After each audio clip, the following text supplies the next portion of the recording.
آقایون خانوما سلام، من اومدم با یه فیلم دیگه که اسپویلش کنم. خب به انا گیم آف ترونز یکی از خفن ترین سریال هایی بود که دیدم و اگر فصل آخرشو تر میزدن شاید به لول بریکینگ بد هم میرسید حتی. خب امروز قراره یکی از قسمتاشو با هم ببینیم، یعنی من که دیدم قراره براتون اسپویلش کنم. اولین سکانس فیلم جاییه که 3 تا از نگهبان‌های قلعه سیاه برای سرکشی میرن طرف شمال دیوار، ولی خبر ندارن که یه چیزی کلوف در انتظارشونه. نفر اول میره تو جنگل و میبینه بدنهای تیکه تیکه شده مردم پخش تو جنگل.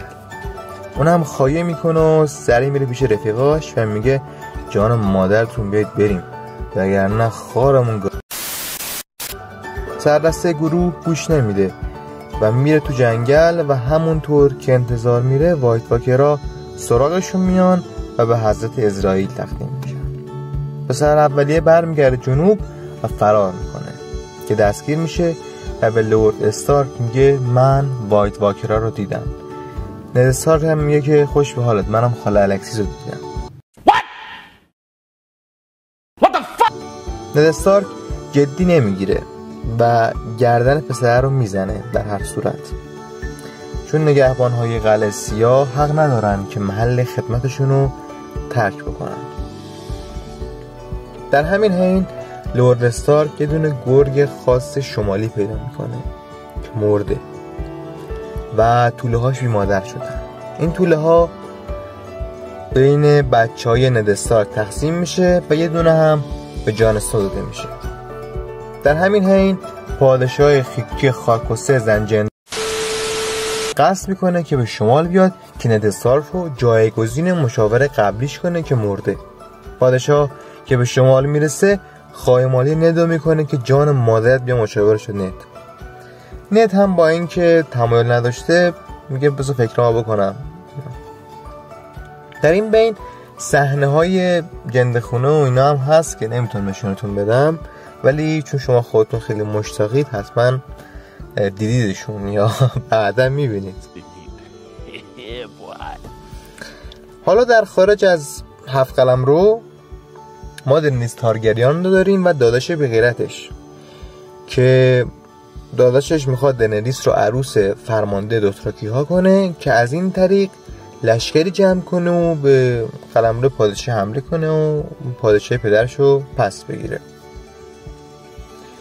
در اون ور قصه جان اسنو داریم که یه بشارم قبل داستان بهش شد که پسر حرومزاده است، یعنی حرومزاده به معنای فوش نه، به معنای واقعی، یعنی پسر ند استارک، ولی خب حرومزاده است دیگه، یه سری از حقوقشو نداره بنده خدا توی خانواده. خلاصه از درد و زندگی و بدبختی و بیچارگی تصمیم میگیره که بره قلعه سیاه و اون شمال دیوار خدمت کنه و حالا در قسمت های بعدی معلوم میشه که حالا میره یا نمیره اینا.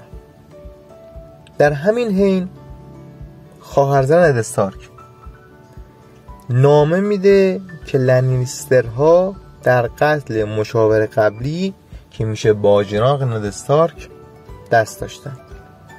ند هم که اوضاع خطری میبینه قصد میکنه که پیشنهادش رو قبول کنه، با اینکه نمیخواستا، ولی چون میبینه اوضاع خیلی خطریه میگه که خب ممکنه شما به گاه بدن و قبول میکنه. خب دوباره برمیگردیم سمت اون بره،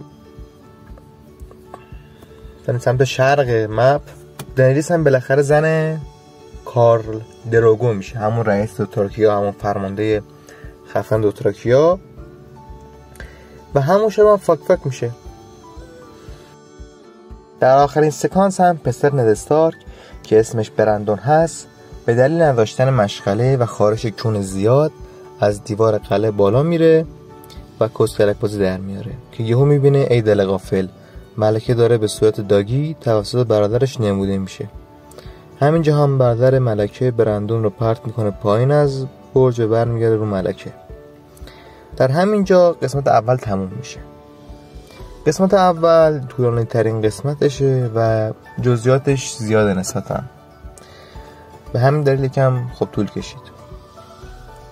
تا یه اسپویلر دیگه، تا یه فیلم دیگه یا سریال دیگه، شما رو به خدا میسپارم. خوب باشید.